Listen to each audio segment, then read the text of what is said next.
Hello বন্ধুরা, আড্ডাবিদ সমৃদ্ধের নতুন একটা ব্লগে তোমাদের সবাইকে স্বাগত। ছোটবেলায় যেখানে মা বাবার হাত ধরে হাঁটি হাঁটি পা করে যেতাম, আজকে বহু বছর পর আবার সেই জায়গায় যাচ্ছি।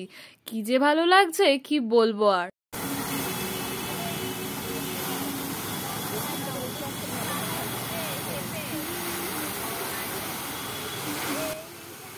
এই জায়গাটা ছোট থেকেই আমার কাছে খুব প্রিয়, কিন্তু তারপর আস্তে আস্তে বড় হতে থাকি, বয়স বাড়তে থাকে আর পড়াশুনোর চাপও বাড়তে থাকে, সেই জন্য আর বহুদিন আসা হয়নি। প্রায় 12-13 বছর পর কি আরো বেশি পর আমি আবার এলাম এই জায়গাটায়।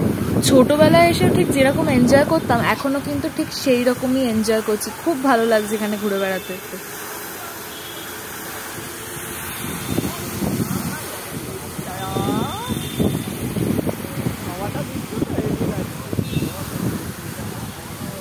আচ্ছা, তোমরা তো ঘুরে দেখছো এই জায়গাটা, বলতে পারবে এই জায়গাটা কোথায়? যদি বলতে পারো তাহলে নেক্সট ভিডিওতে তোমাদের জন্য একটা সারপ্রাইজ আছে।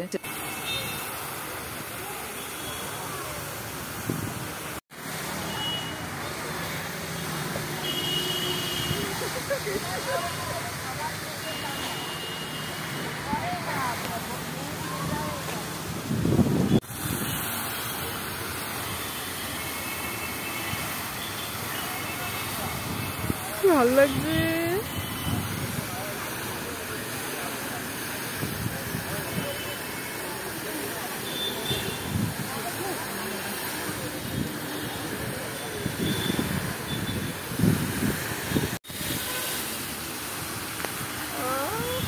ঘোরা তো কমপ্লিট। তারপর ভাবলাম আশেপাশে কিছু নেই যখন, তখন একটু ফুচকাই খেয়ে নি। মারাত্মক লাইন পড়েছিল, আর খাওয়ার পর টেস্ট দেখে বুঝলাম কেন লাইন পড়েছিল। সত্যি বহুদিন পর কিন্তু একটা দারুণ ফুচকা খেলাম।